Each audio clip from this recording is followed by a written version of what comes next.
भक्ति कर लेता है महाभय से बच जाता है।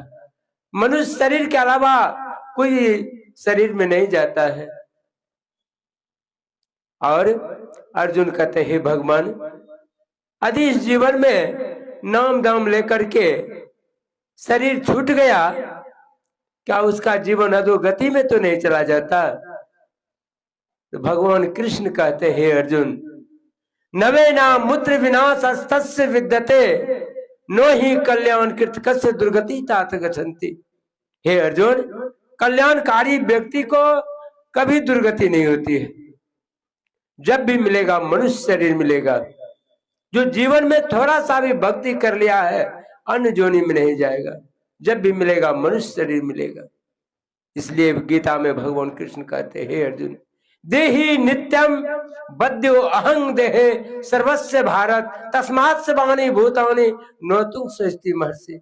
हे अर्जुन, बहुत से जन्मों में शरीर में यह जीव गया है, लेकिन यदि मनुष्य शरीर पाकर के ऐसे संत सदगुरु के शरण में जाकर के यदि भक्ति करना प्रारंभ किया, हे अर्जुन अन्य जोनि में नहीं जाएगा। भक्ति बीज बिनसई नहीं, जो जुग जाए अनंत ऊंच नीच घर जन्म लेते हो संत के संग। भक्ति का संस्कार नहीं घटता है। जब भी जन्म होगा मनुष्य शरीर मिलेगा। और शरीर त्याग के समय में यदि मेरा स्मरण करते हुए शरीर छूटता है, हे अर्जुन मेरा दिव्य शरीर को प्राप्त करता है। अर्जुन को समझाते हुए भगवान कृष्ण कहते हैं, अर्जुन प्राण काले मनसा चलेन भक्त्या युक्त योग बलेन चैव भ्रूरो मध्य परमावे स्वतुम परम पुरुष मुपेति दिव्यम।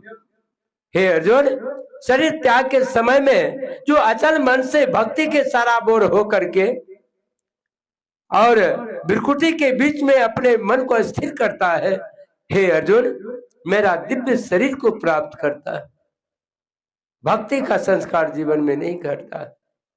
इसलिए भगवान राम के उपदेश को सुन रहे थे, जाओ परलोक यहाँ सुख चाहूं सुनी मम वचन हृदय दृढ़ गहूं।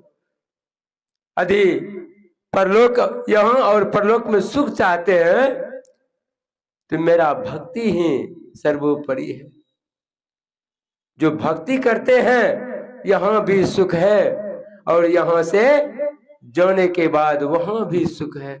दोनों जगह सुख है, दोनों हाथों में लड्डू है, यहाँ भी और वहां भी। सुलभ सुखद मार्ग यह भाई, काहे भाई सुलभ